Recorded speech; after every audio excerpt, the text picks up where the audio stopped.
ಅಕ್ಬರ್ ಬೀರ್ಬಲ್ನನ್ನು ಹೇಗೆ ಭೇಟಿಯಾದನು? ಅಕ್ಬರ್ ಬೇಟೆಯಾಡುವುದನ್ನು ಪ್ರೀತಿಸುತ್ತಿದ್ದನು ಮತ್ತು ತನ್ನ ಅಧ್ಯಯನದಿಂದಲೂ ಬೇಟೆಗೆ ಹೋಗಲು ತಪ್ಪಿಸಿಕೊಳ್ಳುತ್ತಿದ್ದನು. ಸರಿ, ನಂತರ ಅವನು ತನ್ನ ಆಸ್ಥಾನಿಕರಲ್ಲಿ ಒಬ್ಬರಿಗಿಂತ ಉತ್ತಮ ಸವಾರ ಮತ್ತು ಬೇಟೆಗಾರನಾದನು.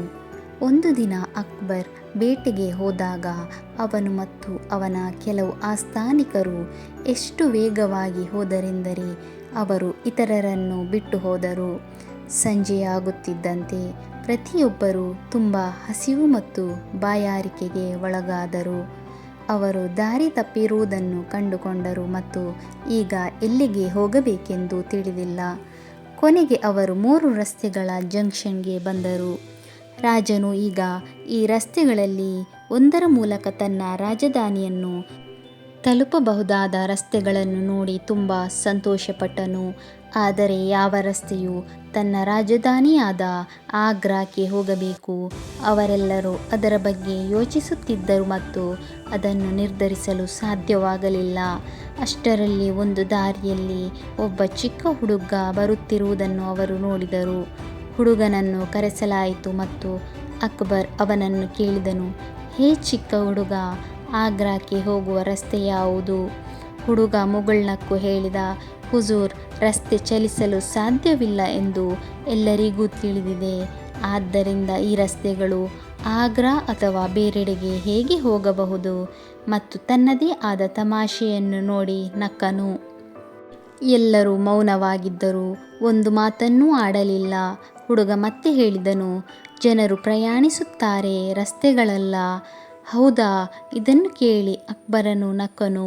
ಇಲ್ಲ, ನೀನು ಹೇಳಿದ್ದು ಸರಿ. ಅಕ್ಬರನು ಮತ್ತೆ ಕೇಳಿದನು, ನಿನ್ನ ಹೆಸರೇನು ಮಗು? ಮಹೇಶ ದಾಸ್, ಹುಡುಗ ಉತ್ತರಿಸಿ ಚಕ್ರವರ್ತಿಯನ್ನು ಕೇಳಿದನು. ಮತ್ತು ನೀವು ಹುಜೂರ್ ಯಾರು? ನಿನ್ನ ಹೆಸರೇನು?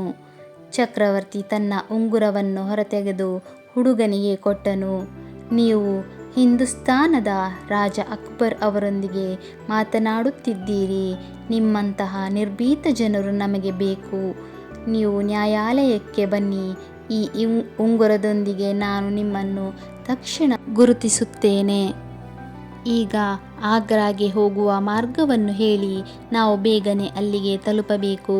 ಮಹೇಶ್ ದಾಸ್ ತಲೆಬಾಗಿ ಆಗ್ರಾಕ್ಕೆ ಹೋಗುವ ರಸ್ತೆಯ ಕಡೆಗೆ ಬೆರಳು ತೋರಿಸಿದನು ಮತ್ತು ರಾಜನು ಆ ರಸ್ತೆಯ ಕಡೆಗೆ ಹೋದನು.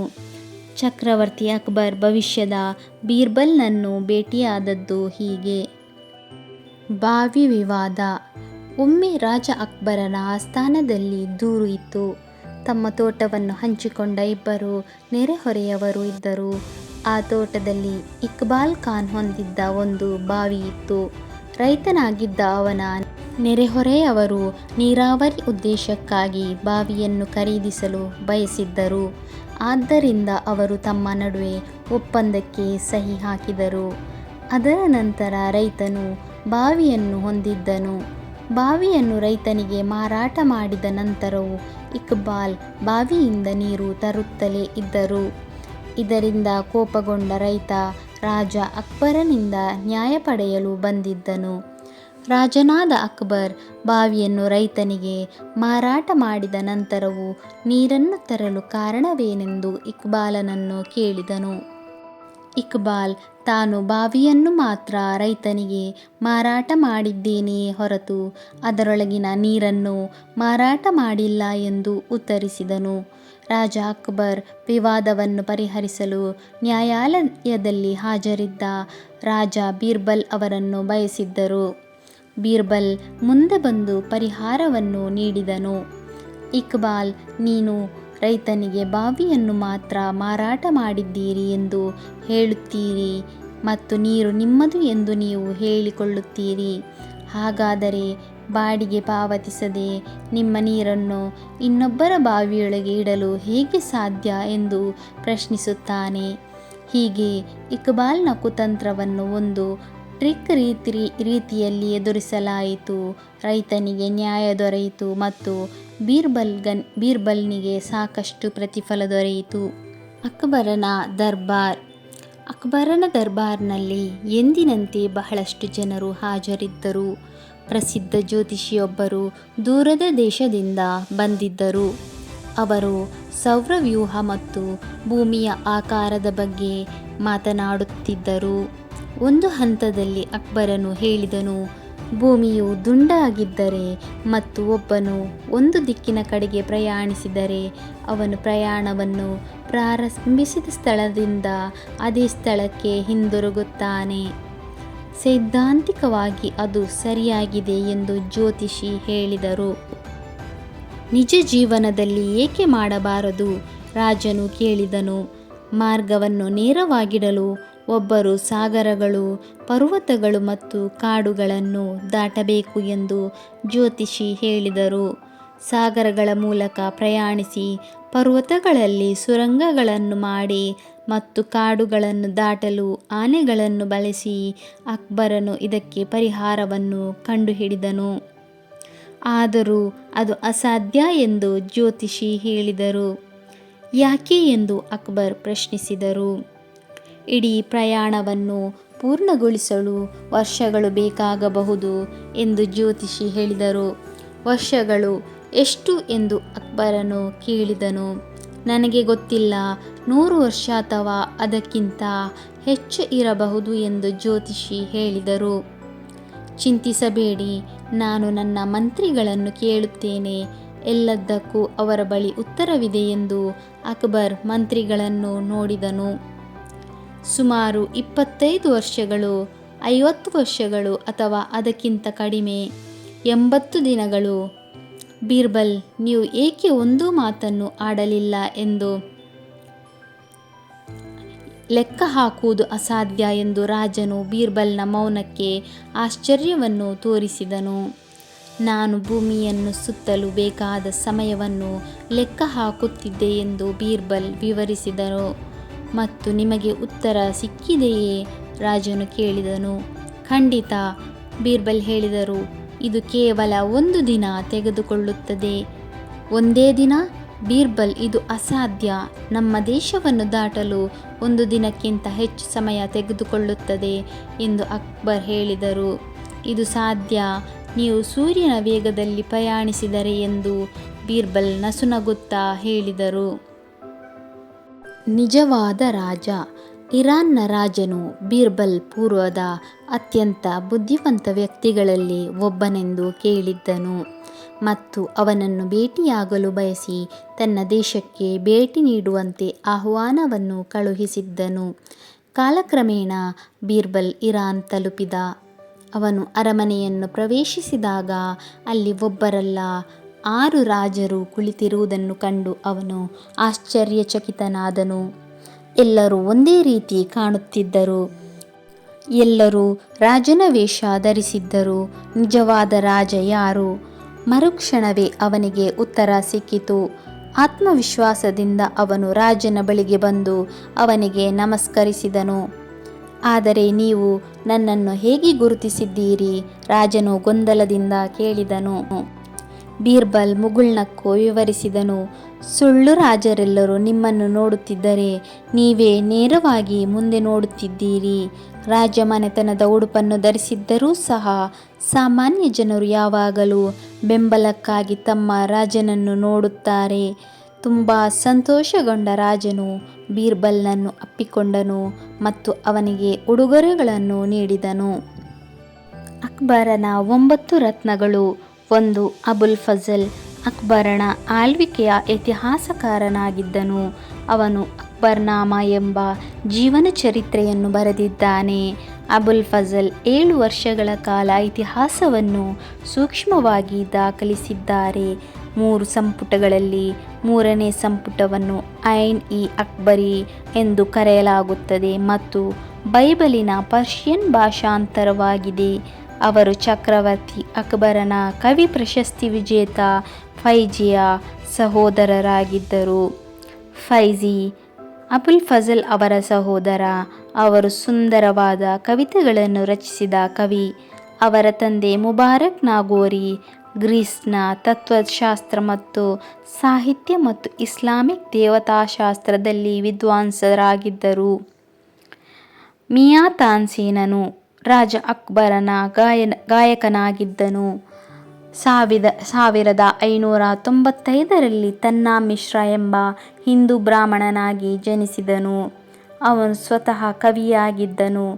ಅವನು ಸ್ವಾಮಿ ಹರಿದಾಸರಿಂದ ಮತ್ತು ನಂತರ ಹಜರತ್ ಮುಹಮ್ಮದ್ ಗೌಸ್ ಅವರಿಂದ ಸಂಗೀತವನ್ನು ಕಲಿತರು. ಅವರು ಮೇವಾರ್ನ ರಾಜಕುಮಾರನೊಂದಿಗೆ ಆಸ್ಥಾನ ಸಂಗೀತರಾಗಿದ್ದರು ಮತ್ತು ನಂತರ ಅಕ್ಬರ್ ಅವರನ್ನು ತಮ್ಮ ಆಸ್ಥಾನದಲ್ಲಿ ಸಂಗೀತಗಾರನಾಗಿ ನೇಮಿಸಿಕೊಂಡರು. ತಾನ್ಸೇನನು ಭಾರತದಲ್ಲಿ ಪ್ರಸಿದ್ಧ ಹೆಸರಾದನು ಮತ್ತು ಅನೇಕ ಶಾಸ್ತ್ರೀಯ ರಾಗಗಳ ಸಂಯೋಜಕನಾಗಿದ್ದನು. ಅವನು ಅಸಾಧಾರಣ ಪ್ರತಿಭಾನ್ವಿತ ಗಾಯಕನಾಗಿದ್ದನು. ಹೆಚ್ಚಿನ ಸಂಖ್ಯೆಯ ಸಂಯೋಜನೆಗಳಿಗೆ ಹೆಸರುವಾಸಿಯಾಗಿದ್ದನು ಮತ್ತು ರಬಾಬ್ ಅನ್ನು ಜನಪ್ರಿಯಗೊಳಿಸಿದ ಮತ್ತು ಸುಧಾರಿಸಿದ ವಾದ್ಯಗಾರರಾಗಿದ್ದನು. ಅವರನ್ನು ಗ್ವಾಲಿಯರ್ನಲ್ಲಿ ಸಮಾಧಿ ಮಾಡಲಾಯಿತು. ಅಲ್ಲಿ ಅವರಿಗಾಗಿ ಸಮಾಧಿಯನ್ನು ನಿರ್ಮಿಸಲಾಗಿದೆ. ತಾನ್ಸೇನ್ ಇಸ್ಲಾಂಗೆ ಮತಾಂತರಗೊಂಡಿದ್ದಾನೆಯೇ ಎಂಬುದು ಸ್ಪಷ್ಟವಾಗಿಲ್ಲ. ರಾಜ ಬೀರ್ಬಲ್ ಒಬ್ಬ ಬಡ ಹಿಂದೂ ಬ್ರಾಹ್ಮಣನಾಗಿದ್ದು, ತನ್ನ ಬುದ್ಧಿವಂತಿಕೆಗಾಗಿ ಅಕ್ಬರನ ಆಸ್ಥಾನಕ್ಕೆ ನೇಮಕಗೊಂಡನು. ಮಹೇಶದಾಸ ಎಂಬ ಹೆಸರಿನಿಂದ ಜನಿಸಿದ ಅವನಿಗೆ ಚಕ್ರವರ್ತಿಯು ರಾಜ ಬೀರ್ಬಲ್ ಎಂಬ ಹೆಸರನ್ನು ನೀಡಿದನು. ಅಕ್ಬರನ ಆಸ್ಥಾನದಲ್ಲಿ ಬೀರ್ಬಲ್ನ ಕರ್ತವ್ಯಗಳು ಹೆಚ್ಚಾಗಿ ಮಿಲಿಟರಿ ಮತ್ತು ಆಡಳಿತಾತ್ಮಕವಾಗಿದ್ದವು, ಆದರೆ ಅವನು ಚಕ್ರವರ್ತಿಯ ಬಹಳ ಆಪ್ತ ಸ್ನೇಹಿತನಾಗಿದ್ದನು.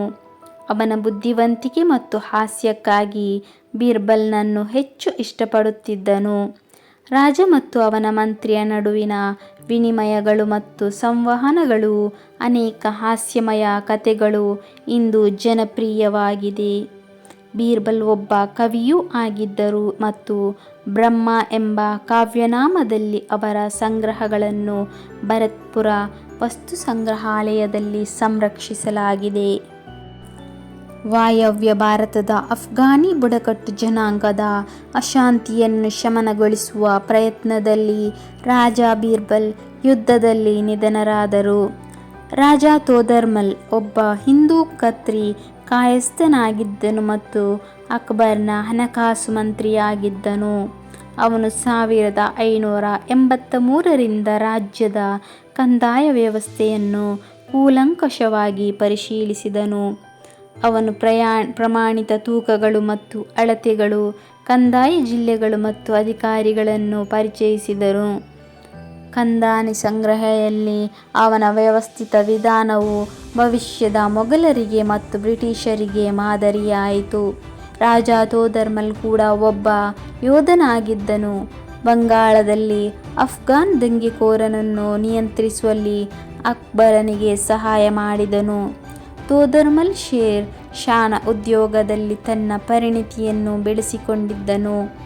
5ರಲ್ಲಿ ಅಕ್ಬರ್ ರಾಜನಿಗೆ ದಿವಾನೆ ಅಶ್ರಫ್ ಎಂಬ ಬಿರುದನ್ನು ನೀಡಿದನು. ರಾಜ ಮಾನ್ ಸಿಂಗ್ ಅಕ್ಬರ್ನ ಕಚ್ವಾಹ ರಾಜನಾಗಿದ್ದನು. ಇದನ್ನು ನಂತರ ಜೈಪುರ ಎಂದು ಕರೆಯಲಾಯಿತು. ಅವನು ಅಕ್ಬರನ ಸೈನ್ಯದಲ್ಲಿ ವಿಶ್ವಾಸಾರ್ಹ ಜನರಲ್ ಆಗಿದ್ದನು ಮತ್ತು ಅಕ್ಬರನ ಮಾವನ ಮೊಮ್ಮಗನಾಗಿದ್ದನು. ಅವನ ಕುಟುಂಬವನ್ನು ಮೊಘಲ್ ಶ್ರೇಣೀಕರಣದಲ್ಲಿ ಅಮೀರ್ ಎಂದು ಸೇರಿಸಲಾಗಿತ್ತು. ರಾಜ ಮಾನ್ ಸಿಂಗ್ ಅಕ್ಬರನ ಮಿಲಿಟರಿ ಕಮಾಂಡ್ಗಳಲ್ಲಿ ಅಗ್ರಗಣ್ಯನಾಗಿದ್ದನು ಮತ್ತು ಲಾಹೋರ್ನಲ್ಲಿ ಹಕೀಮನ್ನು ತಡೆಹಿಡಿಯುವುದನ್ನು ಸೇರಿದಂತೆ ಅನೇಕ ರಂಗಗಳಲ್ಲಿ ಅಕ್ಬರನಿಗೆ ಸಹಾಯ ಮಾಡಿದನು. ಅವರು ಅಫ್ಘಾನಿಸ್ತಾನದ ಮೊಘಲ್ ವೈಸ್ ರಾಯ್ ಆಗಿದ್ದರು. ಬಿಹಾರ, ಒರಿಸ್ಸಾ, ದಖ್ಖನ್ನಲ್ಲಿ ಅಭಿಯಾನಗಳನ್ನು ಮುನ್ನಡೆಸಿದರು ಮತ್ತು ಬಾಂಗ್ಲಾದ ವೈಸ್ ರಾಯ್ ಕೂಡ ಆಗಿದ್ದರು. ಅಬ್ದುಲ್ ರಹೀಂ ಖಾನ್ ಈ ಖಾನ ಒಬ್ಬ ಕವಿಯಾಗಿದ್ದನು. ಅವನು ಹದಿಹರೆಯದವನಾಗಿದ್ದಾಗ ಅಕ್ಬರನ ವಿಶ್ವಾಸಾರ್ಹ ರಕ್ಷಕ ಮತ್ತು ಉಸ್ತುವಾರಿ ಬೈರಾಮ್ ಖಾನ್ನ ಮಗನಾಗಿದ್ದನು. ಬೈರಾಮ್ ಖಾನ್ ವಿಶ್ವಾಸಘಾತುಕವಾಗಿ ಕೊಲೆಯಾದ ನಂತರ ಅವನ ಹೆಂಡತಿ ಅಕ್ಬರನ 2ನೇ ಹೆಂಡತಿಯಾದಳು. ಅವರು ತಮ್ಮ ಹಿಂದಿ ದ್ವಿಪದಿಗಳು ಮತ್ತು ಜ್ಯೋತಿಷ್ಯದ ಪುಸ್ತಕಗಳಿಗೆ ಹೆಚ್ಚು ಹೆಸರುವಾಸಿಯಾಗಿದ್ದಾರೆ. ಅವರ ಹೆಸರಿನ ಖಾನ್ಖಾನಾ ಗ್ರಾಮವು ವಾಯುವ್ಯ ಭಾರತದ ಪಂಜಾಬ್ ರಾಜ್ಯದ ನವಶಹರ್ ಜಿಲ್ಲೆಯಲ್ಲಿದೆ. ಫಕೀರ್ ಅಜಿಯಾನುದ್ದೀನ್ ಒಬ್ಬ ಅನುಭವಿ ಮತ್ತು ಸಲಹೆಗಾರನಾಗಿದ್ದನು. ಅಕ್ಬರ್ ಅವನ ಸಲಹೆಯನ್ನು ಬಹಳ ಗೌರವದಿಂದ ಪರಿಗಣಿಸಿದನು. ಮುಲ್ಲಾ ದೋ ಪಿಯಾಜಾ ಅಕ್ಬರನ ಸಲಹೆಗಾರನಾಗಿದ್ದನು. ಮೂರ್ಖ ಕೋತಿಗಳು. ಹಲವಾರು ಶತಮಾನಗಳ ಮೊದಲು ಬಹಳ ದೊಡ್ಡ, ದಟ್ಟವಾದ ಮತ್ತು ಗಾಢವಾದ ಕಾಡು ಇತ್ತು. ಕೋತಿಗಳ ಗುಂಪು ಕಾಡಿಗೆ ಬಂದಿತ್ತು. ಇದು ಚಳಿಗಾಲದ ಕಾಲವಾಗಿತ್ತು ಮತ್ತು ಹೆಪ್ಪುಗಟ್ಟುವ ಶೀತ ರಾತ್ರಿಗಳಿಂದ ಬದುಕುಳಿಯಲು ಕೋತಿಗಳು ಕಷ್ಟಪಟ್ಟವು. ಅವರು ಬೆಚ್ಚಗಾಗಲು ಬೆಂಕಿಗಾಗಿ ಬೇಟೆಯಾಡುತ್ತಿದ್ದರು. ಒಂದು ರಾತ್ರಿ ಅವರು ಫೈರ್‌ಫ್ಲೈ ಅನ್ನು ನೋಡಿದರು ಮತ್ತು ಅದನ್ನು ಬೆಂಕಿಯ ತುಣುಕು ಎಂದು ಪರಿಗಣಿಸಿದರು. ಗುಂಪಿನಲ್ಲಿರುವ ಎಲ್ಲ ಕೋತಿಗಳು ಬೆಂಕಿ, ಹೌದು, ನಮಗೆ ಬೆಂಕಿ ಸಿಕ್ಕಿದೆ ಎಂದು ಕೂಗಿದವು. ಒಂದೆರಡು ಕೋತಿಗಳು ಬೆಂಕಿಯನ್ನು ಹಿಡಿಯಲು ಪ್ರಯತ್ನಿಸಿದವು ಮತ್ತು ಅದು ತಪ್ಪಿಸಿಕೊಂಡಿತು. ಬೆಂಕಿಯನ್ನು ಹಿಡಿಯಲು ಸಾಧ್ಯವಾಗದ ಕಾರಣ ಅವರು ದುಃಖಿತರಾಗಿದ್ದರು. ಬೆಂಕಿ ಬರದಿದ್ದರೆ ಚಳಿಯಲ್ಲಿ ಬದುಕಲು ಸಾಧ್ಯವಿಲ್ಲ ಎಂದು ಅವರು ತಮ್ಮೊಂದಿಗೆ ಮಾತನಾಡುತ್ತಿದ್ದರು. ಮರುದಿನ ರಾತ್ರಿ ಅವರು ಮತ್ತೆ ಅನೇಕ ಮಿಡತೆಗಳನ್ನು ನೋಡಿದರು. ಹಲವಾರು ಪ್ರಯತ್ನಗಳ ನಂತರ ಕೋತಿಗಳು ಕೆಲವು ಮಿಡತೆಗಳನ್ನು ಹಿಡಿದವು. ಅವರು ಬೆಂಕಿ ಹುಳಗಳನ್ನು ಭೂಮಿಯಲ್ಲಿ ಅಗೆದು ರಂಧ್ರದಲ್ಲಿ ಹಾಕಿ ನೊಣಗಳನ್ನು ಊದಲು ಪ್ರಯತ್ನಿಸಿದರು. ಅವು ನೊಣಗಳು ಎಂಬ ಅಂಶವನ್ನು ತಿಳಿಯದೆ ಅವರು ನೊಣಗಳನ್ನು ತುಂಬಾ ಜೋರಾಗಿ ಊದಿದರು. ಗೂಬೆ ಕೋತಿಗಳ ಚಟುವಟಿಕೆಗಳನ್ನು ಗಮನಿಸುತ್ತಿತ್ತು. ಗೂಬೆ ಕೋತಿಗಳನ್ನು ತಲುಪಿ, ಹೇ, ಅವು ಬೆಂಕಿಯಲ್ಲ, ಅವು ನೊಣಗಳು. ಅದರಿಂದ ಬೆಂಕಿಯನ್ನು ತಯಾರಿಸಲು ನಿಮಗೆ ಸಾಧ್ಯವಾಗುವುದಿಲ್ಲ ಎಂದಿತು. ಕೋತಿಗಳು ಗೂಬೆಯನ್ನು ನೋಡಿ ನಕ್ಕವು. ಒಂದು ಕೋತಿ ಗೂಬೆಗೆ ಉತ್ತರಿಸಿತು, ಹೇ ಹಳೆಯ ಗೂಬೆ, ನಿಮಗೆ ಬೆಂಕಿಯನ್ನು ಹೇಗೆ ತಯಾರಿಸುವುದು ಎಂಬುದರ ಬಗ್ಗೆ ಏನೂ ತಿಳಿದಿಲ್ಲ. ನಮಗೆ ತೊಂದರೆ ಕೊಡಬೇಡ ಎಂದು ಹೇಳಿತು. ಗೂಬೆ ಕೋತಿಗಳಿಗೆ ಮತ್ತೆ ಎಚ್ಚರಿಕೆ ನೀಡಿ ಅವರ ಮೂರ್ಖತನದ ಕೃತ್ಯವನ್ನು ನಿಲ್ಲಿಸುವಂತೆ ಕೇಳಿಕೊಂಡಿತು. ಕೋತಿಗಳೇ, ನೀವು ನೊಣಗಳಿಂದ ಬೆಂಕಿಯನ್ನು ತಯಾರಿಸಲು ಸಾಧ್ಯವಿಲ್ಲ. ದಯವಿಟ್ಟು ನನ್ನ ಮಾತುಗಳನ್ನು ಕೇಳಿಸಿಕೊಳ್ಳಿ. ಕೋತಿಗಳು ನೊಣಗಳಿಂದ ಬೆಂಕಿ ತಯಾರಿಸಲು ಪ್ರಯತ್ನಿಸಿದವು. ಗೂಬೆ ಮತ್ತೆ ಅವರ ಮೂರ್ಖತನವನ್ನು ನಿಲ್ಲಿಸುವಂತೆ ಹೇಳಿತು. ನೀವು ತುಂಬ ಹೆಣಗಾಡುತ್ತಿದ್ದೀರಿ. ಹತ್ತಿರದ ಗುಹೆಯಲ್ಲಿ ನಿಮ್ಮ ಆಶ್ರಯವನ್ನು ತೆಗೆದುಕೊಳ್ಳಿ. ಹೆಪ್ಪುಗಟ್ಟುವ ಚಳಿಯಿಂದ ನೀವು ನಿಮ್ಮನ್ನು ರಕ್ಷಿಸಿಕೊಳ್ಳಬಹುದು. ನಿಮಗೆ ಬೆಂಕಿ ಬೀಳುವುದಿಲ್ಲ. ಒಂದು ಕೋತಿ ಗೂಬೆಯ ಮೇಲೆ ಕೂಗಿತು ಮತ್ತು ಗೂಬೆ ಸ್ಥಳದಿಂದ ಹೊರಟು ಹೋಯಿತು. ಕೋತಿಗಳು ಹಲವಾರು ಗಂಟೆಗಳ ಕಾಲ ಮೂರ್ಖ ಚಟುವಟಿಕೆಯನ್ನು ಮಾಡುತ್ತಿದ್ದವು ಮತ್ತು ಅದು ಸುಮಾರು ಮಧ್ಯರಾತ್ರಿಯಾಗಿತ್ತು. ಅವರು ತುಂಬ ದಣಿದಿದ್ದರು ಮತ್ತು ಗೂಬೆಯ ಮಾತುಗಳು ಸರಿಯಾಗಿವೆ ಮತ್ತು ಅವರು ನೊಣವನ್ನು ಊದಲು ಪ್ರಯತ್ನಿಸುತ್ತಿದ್ದಾರೆಂದು ಅರಿತುಕೊಂಡರು. ಅವರು ಗುಹೆಯಲ್ಲಿ ಆಶ್ರಯ ಪಡೆದರು ಮತ್ತು ಚಳಿಯಿಂದ ತಪ್ಪಿಸಿಕೊಂಡರು. ನಾವು ಅನೇಕ ಬಾರಿ ತಪ್ಪಾಗಬಹುದು ಮತ್ತು ಇತರರು ನೀಡಿದ ಸಲಹೆಗಳನ್ನು ಪಡೆಯಬೇಕು ಮತ್ತು ಸ್ವೀಕರಿಸಬೇಕು. Golden Windows. ಪುಟ್ಟ ಮೋಲಿ ಒಂದು ಸಣ್ಣ ಸುಂದರ ಪಟ್ಟಣದಲ್ಲಿ ವಾಸಿಸುತ್ತಿದ್ದಳು. ಅವಳ ಸಣ್ಣ ಮನೆಯನ್ನು ಪರ್ವತದ ಬಳಿ ಸುಂದರವಾದ ನದಿಯ ದಡದಲ್ಲಿ ನಿರ್ಮಿಸಲಾಗಿದೆ. ಅವಳು ತನ್ನ ಹೆತ್ತವರಿಗೆ ಏಕೈಕ ಮಗಳು. ಅವರು ತುಂಬ ಶ್ರೀಮಂತರಲ್ಲದಿದ್ದರೂ ಅವರು ಸಂತೋಷದಿಂದ ವಾಸಿಸುತ್ತಿದ್ದರು. ಅವಳ ಮನೆ ಬೃಹತ್ ಮರಗಳು ಮತ್ತು ಸುಂದರವಾದ ಸಸ್ಯಗಳಿಂದ ಸುತ್ತುವರೆದಿತ್ತು. ಅದೊಂದು ಒಂದೇ ಹಾಸಿಗೆಯ ಮನೆಯಾಗಿತ್ತು. ಅದು ಕಾಡಿನಿಂದ ಮಾಡಲ್ಪಟ್ಟಿತು. ಮೋಲಿ ತನ್ನ ಮನೆಯನ್ನು ತುಂಬ ಇಷ್ಟಪಡಲಿಲ್ಲ. ಮನೆ ತುಂಬ ಚಿಕ್ಕದಾಗಿದೆ ಮತ್ತು ತುಂಬ ಅಚ್ಚುಕಟ್ಟಾಗಿಲ್ಲ ಎಂದು ಅವಳು ಭಾವಿಸಿದಳು. ಪುಟ್ಟ ಮೋಲಿ ಪರ್ವತವನ್ನು ತುಂಬ ಇಷ್ಟಪಡುತ್ತಿದ್ದಳು. ಕಡಿದಾದ ಮತ್ತು ಜಡವಾದ ಪರ್ವತವು ಚಿನ್ನದ ಕಿಟಕಿಗಳನ್ನು ಹೊಂದಿರುವ ಮನೆಯಂತಹ ಸುಂದರವಾದ ಆದರೆ ಪಾಳು ಬಿದ್ದ ಕೋಟೆಯನ್ನು ಹೊಂದಿತ್ತು. ಹೌದು, ಹೊಳೆಯುವ ಚಿನ್ನದ ಕಿಟಕಿಗಳಿಂದಾಗಿ ಪರ್ವತದ ಮೇಲಿನ ಮನೆಯನ್ನು ಅವಳು ಇಷ್ಟಪಟ್ಟಳು. ಕಿಟಕಿಗಳು ಎಷ್ಟು ಸುಂದರವಾಗಿ ಹೊಳೆಯುತ್ತಿದ್ದವು ಮತ್ತು ಎಂದರೆ ಪುಟ್ಟ ಮೋಲಿ ಸಂಪೂರ್ಣವಾಗಿ ಮಂತ್ರಮುಗ್ಧಳಾಗಿದ್ದಳು. ಹೊಳೆಯುವ ಚಿನ್ನದ ಕಿಟಕಿಗಳಿಗಾಗಿ ಅವಳು ಹುಚ್ಚಳಾದಳು ಮತ್ತು ಅವಳು ತನ್ನ ಮನೆಯನ್ನು ಹೆಚ್ಚು ದ್ವೇಷಿಸಲು ಪ್ರಾರಂಭಿಸಿದಳು. ಆದಾಗ್ಯೂ ಪುಟ್ಟ ಮೋಲಿ ತುಂಬ ಸಿಹಿಯಾಗಿದ್ದಳು ಮತ್ತು ಅವಳ ಕುಟುಂಬವು ಅನುಭವಿಸುತ್ತಿರುವ ಕಷ್ಟಗಳನ್ನು ಅವಳು ಅರ್ಥಮಾಡಿಕೊಂಡಳು. ಆದ್ದರಿಂದ ಅವಳು ಎಲ್ಲವನ್ನೂ ಮೌನವಾಗಿ ಒಪ್ಪಿಕೊಂಡಳು. ಆದರೂ ಅವಳ ಆಸೆ ಬೆಳೆಯುತ್ತಲೇ ಹೋಯಿತು. ವರ್ಷಗಳು ಕಳೆದವು ಮತ್ತು ಅವಳು ಬೇಗನೆ ಬೆಳೆದಳು. ಅವಳು 12 ವರ್ಷ ವಯಸ್ಸಿನವಳಾಗಿದ್ದಳು ಮತ್ತು ಚಿನ್ನದ ರಾಜಕುಮಾರಿಯಂತೆ ತುಂಬ ಸುಂದರವಾಗಿ ಕಾಣುತ್ತಿದ್ದಳು. ಅವಳು ಚಿನ್ನದ ಕಿಟಕಿಗಳನ್ನು ಹೊಂದಿರುವ ಮನೆಯಲ್ಲಿ ವಾಸಿಸಬೇಕು, ಹಳೆಯ ಮರದ ಮನೆಯಲ್ಲಿ ಅಲ್ಲ ಎಂದು ಅವಳು ನಂಬಿದ್ದಳು. ಅವಳು ದೊಡ್ಡವಳಾಗುತ್ತಿದ್ದಂತೆ ಅವಳ ತಾಯಿ ಅವಳನ್ನು ತನ್ನ ಮನೆಯ ಸುತ್ತಲೂ ಚಲಿಸಲು ಅನುಮತಿಸಿದರು. ಇದು ಮೋಲಿಗೆ ರಜಾದಿನವಾಗಿತ್ತು ಮತ್ತು ಅವಳು ನದಿಯ ಬಳಿಯ ತೋಟದಲ್ಲಿ ಅಲೆದಾಡಲು ಬಯಸುತ್ತೇನೆ ಎಂದು ತನ್ನ ತಾಯಿಯನ್ನು ವಿನಂತಿಸಿದಳು. ಅವಳ ತಾಯಿ ಕೂಡ ಒಪ್ಪಿದಳು ಮತ್ತು ಅಷ್ಟು ದೂರ ಹೋಗದಂತೆ ಹೇಳಿದಳು. ಮೋಲಿ ಪರ್ವತವನ್ನು ಏರಲು ಮತ್ತು ಚಿನ್ನದ ಕಿಟಕಿಗಳೊಂದಿಗೆ ಮನೆಯೊಳಗೆ ಇಣುಕಿ ನೋಡಲು ನಿರ್ಧರಿಸಿದಳು. ಅವಳು ತನ್ನ ಬೈಸಿಕಲ್ ತೆಗೆದುಕೊಂಡು ಪರ್ವತದ ತುದಿಯನ್ನು ತಲುಪುವತ್ತ ತನ್ನ ಪ್ರಯಾಣವನ್ನು ಪ್ರಾರಂಭಿಸಿದಳು. ಪರ್ವತದಲ್ಲಿ ಪಾಳುಬಿದ್ದ ಮನೆಯ ಕಡೆಗೆ ಪರ್ವತದಲ್ಲಿ ಕಿರಿದಾದ ರಸ್ತೆಯನ್ನು ಅವಳು ಕಂಡುಕೊಂಡಳು. ಅನೇಕ ಹೋರಾಟಗಳೊಂದಿಗೆ ಅವಳು ಪರ್ವತದ ತುದಿಯನ್ನು ತಲುಪಿದಳು. ಅತ್ಯಂತ ಕೊಳಕು ಮನೆಯನ್ನು ನೋಡಿ ಅವಳು ತುಂಬ ಆಘಾತಕ್ಕೊಳಗಾದಳು. ವಾಸ್ತವವಾಗಿ ಕಪ್ಪು ಕಿಟಕಿಗಳನ್ನು ಹೊಂದಿರುವ ಹಾನಿಗೊಳಗಾದ ಕೋಟೆ. ಅವಳು ತನ್ನ ಮನೆಯಿಂದ ನೋಡುತ್ತಿದ್ದುದು ಪರ್ವತದಲ್ಲಿ ಇರಲಿಲ್ಲ. ಹೌದು, ಪರ್ವತದ ಮಡಿಲಿಂದ ಅವಳು ನೋಡಿದ ಚಿನ್ನದ ಕಿಟಕಿಗಳು ವಾಸ್ತವವಾಗಿ ಕತ್ತಲೆ ಮತ್ತು ಕೊಳಕು ಕಿಟಕಿಗಳ ಪ್ರತಿಬಿಂಬವಾಗಿತ್ತು. ಅವಳು ತುಂಬ ಅಸಮಾಧಾನಗೊಂಡಳು ಮತ್ತು ಪದಗಳನ್ನು ಕಳೆದುಕೊಂಡಿದ್ದರಿಂದ ಸ್ವಲ್ಪ ಸಮಯದವರೆಗೆ ಮೌನವಾಗಿ ಕುಳಿತಳು. ಅವಳ ಆಸೆ ಮಾಯವಾಯಿತು. ಇದ್ದಕ್ಕಿದ್ದಂತೆ ಅವಳು ತನ್ನ ಮನೆಯತ್ತ ನೋಡಿದಳು. ಅವಳೊಳಗಿನ ಕಿಟಕಿ ಚಿನ್ನದಂತೆ ಹೊಳೆಯುತ್ತಿತ್ತು. ನೀರಿನಲ್ಲಿ ಪ್ರತಿಫಲಿಸುವ ಸೂರ್ಯನ ಕಿರಣಗಳು ಕಿಟಕಿಯನ್ನು ಹೊಳೆಯುವಂತೆ ಮಾಡುತ್ತದೆ ಎಂದು ಅವಳು ಅರಿತುಕೊಂಡಳು. ಸತ್ಯವೆಂದರೆ ಅವಳು ತನ್ನ ಕನಸಿನ ಮನೆಯಲ್ಲಿ ವಾಸಿಸುತ್ತಿದ್ದಳು. ಸುಂದರವಾದ ಚಿನ್ನದ ಕಿಟಕಿಗಳನ್ನು ಹೊಂದಿರುವ ಮನೆ. ಅವಳು ಅದನ್ನು ತಡವಾಗಿ ಅರಿತುಕೊಂಡಳು. ಅವಳು ವರ್ಷಗಳಿಂದ ಕನಸು ಕಂಡದ್ದು ಈಗ ಕಣ್ಮರೆಯಾಯಿತು. ಆದ್ದರಿಂದ ಎಲ್ಲ ಹೊಳಪುಗಳು ಚಿನ್ನವಲ್ಲ ಎಂದು ಅರ್ಥಮಾಡಿಕೊಳ್ಳಿ.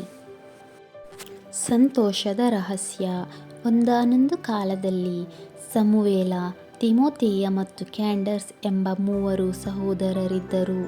ಅವರು ಕಾಡಿನ ಬದಿಯ ಕುಟೀರವೊಂದರಲ್ಲಿ ವಾಸಿಸುತ್ತಿದ್ದರು. ಅವರು ಪ್ರಾಮಾಣಿಕರು ಮತ್ತು ಕಠಿಣ ಪರಿಶ್ರಮಿಗಳು.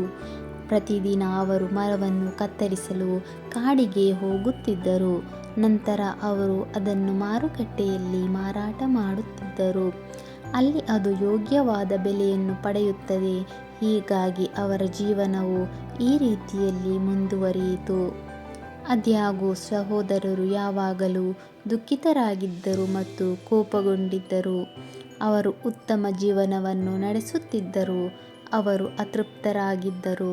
ಪ್ರತಿಯೊಬ್ಬರೂ ಒಂದಲ್ಲ ಒಂದು ವಿಷಯಕ್ಕಾಗಿ ಹಾತೊರೆಯುತ್ತಿದ್ದರು ಮತ್ತು ಒಂದು ದಿನ ಸ್ಯಾಮ್ಯುಯೆಲ್, ತಿಮೋಥೆಯ ಮತ್ತು ಕ್ಯಾಂಡರ್ಸ್ ತಮ್ಮ ಮರದ ದಿಮ್ಮಿಗಳನ್ನು ಹೊತ್ತುಕೊಂಡು ಕಾಡಿನಿಂದ ಮನೆಗೆ ಹಿಂದಿರುಗುತ್ತಿದ್ದಾಗ ವಯಸ್ಸಾದ ಮಹಿಳೆಯೊಬ್ಬಳು ಬೆನ್ನಿನ ಮೇಲೆ ಚೀಲವನ್ನು ಇಟ್ಟುಕೊಂಡು ಕೆಳಗೆ ಬಾಗಿ ನಿಂತಿರುವುದನ್ನು ಅವರು ನೋಡಿದರು. ಅವರು ದಯೆ ಮತ್ತು ಸಹಾನುಭೂತಿಯುಳ್ಳವರಾಗಿದ್ದರಿಂದ ಸಹೋದರರು ತಕ್ಷಣ ಬಡ ಮಹಿಳೆಯ ಬಳಿಗೆ ಬಂದು ಚೀಲವನ್ನು ಅವಳ ಮನೆಗೆ ಕೊಂಡೊಯ್ಯಲು ಮುಂದಾದರು. ಅವಳು ಮುಗುಳ್ನಕ್ಕು ತನ್ನ ಕೃತಜ್ಞತೆಯನ್ನು ವ್ಯಕ್ತಪಡಿಸಿದಳು. ಚೀಲದಲ್ಲಿ ಅವಳು ಕಾಡಿನಲ್ಲಿ ಸಂಗ್ರಹಿಸಿದ ಸೇಬುಗಳಿವೆ ಎಂದು ಉತ್ತರಿಸಿದಳು. ಸ್ಯಾಮ್ಯುಯಲ್, ತಿಮೋಥೆಯ ಮತ್ತು ಕ್ಯಾಂಡರ್ಸ್ ಸರದಿಯಂತೆ ಚೀಲವನ್ನು ಹೊತ್ತುಕೊಂಡರು ಮತ್ತು ಅಂತಿಮವಾಗಿ ಅವರು ಮಹಿಳೆಯ ಮನೆಯನ್ನು ತಲುಪಿದಾಗ ಅವರು ನಿಜವಾಗಿಯೂ ತುಂಬ ದಣಿದಿದ್ದರು. ಈಗ ಈ ಮುದುಕಿ ಸಾಮಾನ್ಯ ವ್ಯಕ್ತಿಯಾಗಿರಲಿಲ್ಲ ಮತ್ತು ಮಾಂತ್ರಿಕ ಶಕ್ತಿಗಳನ್ನು ಹೊಂದಿದ್ದಳು. ಸಹೋದರರ ದಯಾಪರ ಮತ್ತು ನಿಸ್ವಾರ್ಥ ಸ್ವಭಾವದಿಂದ ಸಂತೋಷಗೊಂಡ ಅವಳು ಪ್ರತಿಫಲವಾಗಿ ಅವರಿಗೆ ಏನಾದರೂ ಸಹಾಯ ಮಾಡಬಹುದೇ ಎಂದು ಕೇಳಿದಳು. ನಾವು ಸಂತೋಷವಾಗಿಲ್ಲ ಮತ್ತು ಅದು ನಮ್ಮ ಕಳವಳಕ್ಕೆ ದೊಡ್ಡ ಕಾರಣವಾಗಿದೆ ಎಂದು ಸ್ಯಾಮ್ಯುಯಲ್ ಉತ್ತರಿಸಿದನು. ಅವರಿಗೆ ಯಾವುದು ಸಂತೋಷವನ್ನು ನೀಡುತ್ತದೆ ಎಂದು ಮಹಿಳೆ ಕೇಳಿದಳು. ಪ್ರತಿಯೊಬ್ಬ ಸಹೋದರನು ಅವನನ್ನು ಮೆಚ್ಚಿಸುವ ವಿಭಿನ್ನ ವಿಷಯದ ಬಗ್ಗೆ ಮಾತನಾಡಿದರು. ಸಾಕಷ್ಟು ಸೇವಕರನ್ನು ಹೊಂದಿರುವ ಭವ್ಯವಾದ ಬಂಗಲೆ ನನಗೆ ಸಂತೋಷವನ್ನು ನೀಡುತ್ತದೆ, ಇದಕ್ಕಿಂತ ಹೆಚ್ಚಿನದನ್ನು ನಾನು ಬಯಸುವುದಿಲ್ಲ ಎಂದು ಸ್ಯಾಮ್ಯುಯಲ್ ಹೇಳಿದರು. ಸಾಕಷ್ಟು ಫಸಲನ್ನು ಹೊಂದಿರುವ ದೊಡ್ಡ ಹೊಲವು ನನಗೆ ಸಂತೋಷವನ್ನು ನೀಡುತ್ತದೆ, ಆಗ ನಾನು ಚಿಂತಿಸದೆ ಶ್ರೀಮಂತನಾಗಬಲ್ಲೆ ಎಂದು ತಿಮೋಥೆಯನು ಹೇಳಿದನು. ಸುಂದರವಾದ ಹೆಂಡತಿ ನನಗೆ ಸಂತೋಷವನ್ನು ನೀಡುತ್ತಾಳೆ. ಪ್ರತಿದಿನ ಮನೆಗೆ ಹಿಂದಿರುಗಿದ ನಂತರ ಅವಳ ಮುದ್ದಾದ ಪುಟ್ಟ ಮುಖವು ನನ್ನನ್ನು ಬೆಳಗಿಸುತ್ತದೆ ಮತ್ತು ನನ್ನ ದುಃಖಗಳನ್ನು ಮರೆಯುವಂತೆ ಮಾಡುತ್ತದೆ ಎಂದು ಕ್ಯಾಂಡರ್ಸ್ ಹೇಳಿದರು. ಮುದುಕಿ ಹೇಳಿದಳು, ಅದು ಒಳ್ಳೆಯದು. ಈ ವಿಷಯಗಳು ನಿಮಗೆ ಸಂತೋಷವನ್ನು ನೀಡಿದರೆ ನನ್ನಂತಹ ಬಡ ಅಸಹಾಯಕ ವ್ಯಕ್ತಿಗೆ ಸಹಾಯ ಮಾಡಿದ್ದಕ್ಕಾಗಿ ನೀವು ಎಲ್ಲ ರೀತಿಯಲ್ಲೂ ಅರ್ಹರಾಗಿದ್ದೀರಿ. ಮನೆಗೆ ಹೋಗು, ಆಗ ನೀವು ಪ್ರತಿಯೊಬ್ಬರೂ ನೀವು ಬಯಸಿದ್ದನ್ನು ನಿಖರವಾಗಿ ಕಂಡುಕೊಳ್ಳುವಿರಿ. ಇದು ಸಹೋದರರಿಗೆ ಆಶ್ಚರ್ಯವನ್ನುಂಟು ಮಾಡಿತು, ಏಕೆಂದರೆ ಅವರಿಗೆ ಸ್ತ್ರೀಯ ಶಕ್ತಿಗಳ ಬಗ್ಗೆ ತಿಳಿದಿರಲಿಲ್ಲ. ಅದೇನೇ ಇದ್ದರೂ ಅವರು ರಜೆ ತೆಗೆದುಕೊಂಡು ಮನೆಗೆ ಮರಳಿದರು. ಆದರೆ ಅವರ ಕುಟೀರದ ಪಕ್ಕದಲ್ಲಿ ಒಂದು ದೊಡ್ಡ ಬಂಗಲೆ ಇತ್ತು. ಅಲ್ಲಿ ಒಬ್ಬ ದ್ವಾರಪಾಲಕ ಮತ್ತು ಇತರ ಸೇವಕರು ಹೊರಗೆ ಕಾಯುತ್ತಿದ್ದರು. ಅವರು ಸಮುವೇಲನನ್ನು ಸ್ವಾಗತಿಸಿ ಅವನನ್ನು ಒಳಗೆ ಕರೆದೊಯ್ದರು. ಸ್ವಲ್ಪ ದೂರದಲ್ಲಿ ಹಳದಿ ಕೃಷಿ ಭೂಮಿ ಕಾಣಿಸಿಕೊಂಡಿತು. ಒಬ್ಬ ನೇಗಿಲುಗಾರನು ಬಂದು ಅದು ತಿಮೋಥೆಯನಿಗೆ ಸೇರಿದೆ ಎಂದು ಘೋಷಿಸಿದನು. ತಿಮೋಥೆಯ ನಿಟ್ಟುಸಿರು ಬಿಟ್ಟನು. ಆ ಕ್ಷಣದಲ್ಲಿ ಒಬ್ಬ ಸುಂದರ ಕನ್ಯೆ ಕ್ಯಾಂಡರ್ಸ್ ಬಳಿ ಬಂದು ಅವನು ಅವನ ಹೆಂಡತಿ ಎಂದು ಹೇಳಿದಳು. ಈ ಹೊಸ ಘಟನೆಯಿಂದ ಸಹೋದರರು ಸಂತೋಷದಿಂದ ತಮ್ಮ ಪಕ್ಕದಲ್ಲಿದ್ದರು. ಅವರು ತಮ್ಮ ಅದೃಷ್ಟ ನಕ್ಷತ್ರಗಳಿಗೆ ಧನ್ಯವಾದ ಅರ್ಪಿಸಿದರು ಮತ್ತು ಅವರ ಹೊಸ ಜೀವನ ಶೈಲಿಗೆ ಹೊಂದಿಕೊಂಡರು. ದಿನಗಳು ಕಳೆದವು ಮತ್ತು ಶೀಘ್ರದಲ್ಲೇ 1 ವರ್ಷ ಮುಗಿದು ಹೋಯಿತು. ಆದಾಗ್ಯೂ ಸ್ಯಾಮ್ಯುಯಲ್, ತಿಮೋಥೆಯ ಮತ್ತು ಕ್ಯಾಂಡರ್ಸ್ ಅವರಿಗೆ ಪರಿಸ್ಥಿತಿ ಈಗ ವಿಭಿನ್ನವಾಗಿತ್ತು. ಸ್ಯಾಮ್ಯುಯೇಲನು ಬಂಗಲೆಯನ್ನು ಹೊಂದಲು ಆಯಾಸಗೊಂಡಿದ್ದನು. ಅವನು ಸೋಮಾರಿಯಾದನು ಮತ್ತು ಬಂಗಲೆಯನ್ನು ಸರಿಯಾಗಿ ನೋಡಿಕೊಳ್ಳುವಂತೆ ತನ್ನ ಸೇವಕರನ್ನು ಮೇಲ್ವಿಚಾರಣೆ ಮಾಡಲಿಲ್ಲ. ತನ್ನ ಜಮೀನಿನ ಪಕ್ಕದಲ್ಲಿ ಯೋಗ್ಯವಾದ ಮನೆಯನ್ನು ನಿರ್ಮಿಸಿದ್ದ ತಿಮೋಥೆಯನಿಗೆ ಹೊಲಗಳನ್ನು ಉಳುಮೆ ಮಾಡುವುದು ಮತ್ತು ಕಾಲಕಾಲಕ್ಕೆ ಬೀಜಗಳನ್ನು ಬಿತ್ತುವುದು ಹೊರೆಯಾಗಿ ಕಂಡಿತು. ಕ್ಯಾಂಡರ್ಸ್ ಕೂಡ ತನ್ನ ಸುಂದರವಾದ ಹೆಂಡತಿಗೆ ಒಗ್ಗಿಕೊಂಡನು ಮತ್ತು ಅವಳ ಸಹವಾಸವನ್ನು ಕಾಪಾಡಿಕೊಳ್ಳುವುದರಲ್ಲಿ ಯಾವುದೇ ಸಂತೋಷವನ್ನು ಕಂಡುಕೊಳ್ಳಲಿಲ್ಲ. ಸಂಕ್ಷಿಪ್ತವಾಗಿ ಹೇಳುವುದಾದರೆ ಅವರೆಲ್ಲರೂ ಮತ್ತೆ ಅತೃಪ್ತರಾಗಿದ್ದರು. ಒಂದು ದಿನ ಅವರು ಮೂವರು ಭೇಟಿಯಾದರು ಮತ್ತು ವೃದ್ಧ ಮಹಿಳೆಯನ್ನು ಅವಳ ಮನೆಯಲ್ಲಿ ಭೇಟಿ ಮಾಡಲು ನಿರ್ಧರಿಸಿದರು. ಆ ಮಹಿಳೆಗೆ ಮಾಂತ್ರಿಕ ಶಕ್ತಿಗಳಿವೆ, ಅದು ನಮ್ಮ ಕನಸುಗಳನ್ನು ನನಸಾಗಿಸಿದೆ. ಹೇಗಾದರೂ ನಾವು ಇನ್ನು ಮುಂದೆ ಸಂತೋಷವಾಗಿಲ್ಲದ ಕಾರಣ ನಾವು ಈಗ ಹೋಗಿ ಅವಳ ಸಹಾಯವನ್ನು ಪಡೆಯಬೇಕು. ಅವಳು ಸಂತೋಷವನ್ನು ಸಾಧಿಸುವ ರಹಸ್ಯವನ್ನು ನಮಗೆ ಹೇಳಲು ಸಾಧ್ಯವಾಗುತ್ತದೆ ಎಂದು ಸ್ಯಾಮ್ಯುಯಲ್ ಹೇಳಿದನು. ಅವರು ಮುದುಕಿಯ ಬಳಿಗೆ ಬಂದಾಗ ಅವಳು ಮಡಕೆಯಲ್ಲಿ ಅಡುಗೆ ಮಾಡುತ್ತಿದ್ದಳು. ಅವಳನ್ನು ಸ್ವಾಗತಿಸುತ್ತಾ ಸಹೋದರರಲ್ಲಿ ಪ್ರತಿಯೊಬ್ಬರೂ ಅವರು ಮತ್ತೆ ಹೇಗೆ ದುಃಖಿತರಾದರು ಎಂಬುದನ್ನು ವಿವರಿಸಿದರು. ದಯವಿಟ್ಟು ನಾವು ಮತ್ತೊಮ್ಮೆ ಹೇಗೆ ಸಂತೋಷವಾಗಿರಲು ಸಾಧ್ಯ ಎಂದು ನಮಗೆ ತಿಳಿಸಿ ಎಂದು ತಿಮೋಥೆಯನು ಹೇಳಿದನು. ಮುದುಕಿ ಸರಿ ಎಂದು ಉತ್ತರಿಸಿದಳು. ಇದೆಲ್ಲವೂ ನಿಮ್ಮ ಕೈಯಲ್ಲಿದೆ ನೋಡಿ. ನಿಮ್ಮಲ್ಲಿ ಪ್ರತಿಯೊಬ್ಬರೂ ಅವರ ಬಯಕೆಯನ್ನು ಮಾಡಿದಾಗ ಮತ್ತು ಅದನ್ನು ಈಡೇರಿಸಿದಾಗ ನೀವು ಸಂತೋಷವಾಗಿದ್ದೀರಿ. ಆದಾಗ್ಯೂ ಸಂತೋಷವು ನಿಮ್ಮೊಂದಿಗೆ ಎಂದಿಗೂ ಉಳಿಯುವುದಿಲ್ಲ ಎಂದು ಹೇಳುತ್ತಾಳೆ.